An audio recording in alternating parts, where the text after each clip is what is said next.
యేసు రక్తమే జయం పరిచర్య. ప్రియ రక్షకుడైన యేసుక్రీస్తు నామమున ఈ ఉదయకాలమున మీ అందరికీ శుభములు కలిగినగాక. పర్వతములు తొలగినను, మిట్టలు తత్తరిల్లినను, నా కృప నిన్ను విడిచిపోదు.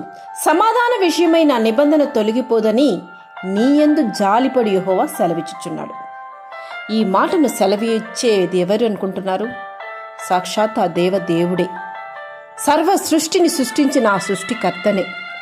ఇంత గొప్ప సృష్టిని సృష్టించిన ఆ గొప్ప దేవుడే ఇంత అభయాన్ని నీకు ఇస్తున్నప్పుడు మరి ఎందుకు కలత చెందుతున్నావు నా సహోదరి సహోదరులారా? మన చిన్న బిడ్డలను ఎంతో ప్రేమతో ఎంతో జాగ్రత్తతో కంటి రెప్పలా చూసుకుంటాము, కాపాడుకుంటాము. వారికి ఏదైనా ఒక ఆపద వచ్చినప్పుడు ఏం చేస్తారంటే తల్లి దగ్గర లేక తండ్రి దగ్గర వారు అభయాన్ని కోరుకుంటారు, రక్షణ కోరుకుంటారు, వారి చెంత చేరుతారు.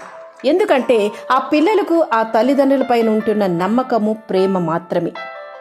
ఎందుకంటే మన తల్లిదండ్రులు మనల్ని అంతగా జాగ్రత్తగా చూసుకుంటారు అని నమ్మకంతో ఎంతటి ప్రమాదకరమైన స్థితిలోనూ తల్లిదండ్రులనే ఆశ్రయిస్తారు చిన్న బిడ్డలు. మనం కూడా చిన్న బిడ్డల వలె మనకుంటున్న భయాందోళన స్థితిలో ఆ దేవునిపై మనము ఆధారపడాలి, దేవుని ఆశ్రయించాలి. అందుకే ఆయన అంటున్నాడు, పర్వతములు తొలగినను, మిట్టలు తత్తరిల్లినను, నా కృప నిన్ను విడిచిపోదు. సమాధాన విషయమై నా నిబంధన తొలగిపోదు అని నీ యందు జాలిపడు యెహోవా సెలవిచ్చుచున్నాడు. ఆ గొప్ప దేవుడు మన యందు జాలిపడుతున్నాడు. నీ పాపము నుండి, శాపము నుండి, దరిద్రత నుండి విడిపించాలని ఈ లోకానికి వచ్చి ఆ శిలువలో నీకై మరణించిన ఏకైక ప్రేమ కలిగిన దేవుడు ఆయన.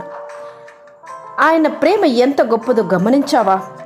అంత గొప్ప దేవుని కలిగిన నీవు, నేను ఎంత ధన్యులమో కదా. నీ కష్టము, శ్రమ, భయము సంభవించినప్పుడు నీవు సురక్షితంగా ఉండాలంటే దేవుని రెక్కల చాటున దాగుకోవాలి.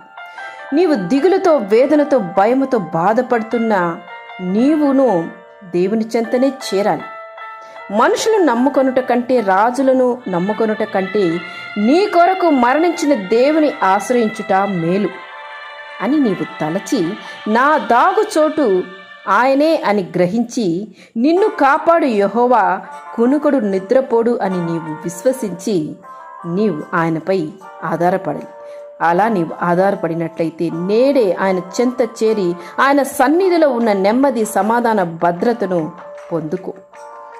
చింత, నిరుత్సాహము, బాధ లేకుండా నెమ్మదితో నీవు జీవించదు. నీతో ఉన్న దేవుడు గొప్ప దేవుడని విశ్వసించు. ఈరోజు నీవు ప్రభువు కోసం జీవించాలి ధైర్యంగా. నా దేవుడు నాకో ఉన్నారు, నా ప్రతి స్థితిని మార్చగలిగిన గొప్ప దేవుడు ఆయనని, ఆయన బలాన్ని నీవు ఆశ్రయించాలి. నీవు కలిగి ఉన్న భయమేమో వాటిని గురించి భయపడకు. భయము ఆత్మీయ లక్షణము కాదు. దేవుడు మనకు ఇంద్రియ నిగ్రహము గల ఆత్మనే ఇచ్చెను, కానీ పిరికితనం గల ఆత్మను ఇవ్వలేదు.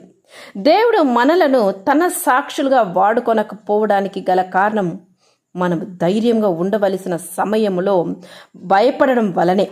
కనుక భయపడకు, ధైర్యంగా దేవుని చెంత ఉండు. నీ ప్రతి సమస్యను దేవుని చెంత అర్పించు, నీతిగా నడుచుకో. నీవు దేవునికి లోబడు, వాక్యాన్ని అనుసరించి నడుచుకో. నీవు ఎక్కడున్నా అక్కడ ప్రభు కొరకు ధైర్యంగా ఆయనకు సాక్షిగా జీవించు. నీ ప్రతి సమస్యలోనూ దేవుడు నిన్ను విడిపించడానికి చాలిన దేవుడు ఆ గొప్ప దేవుడు మాత్రమే. ఆమేన్. యేసు రక్తమే జయం పరిచర్యలో మీ సహోదరి. God bless you.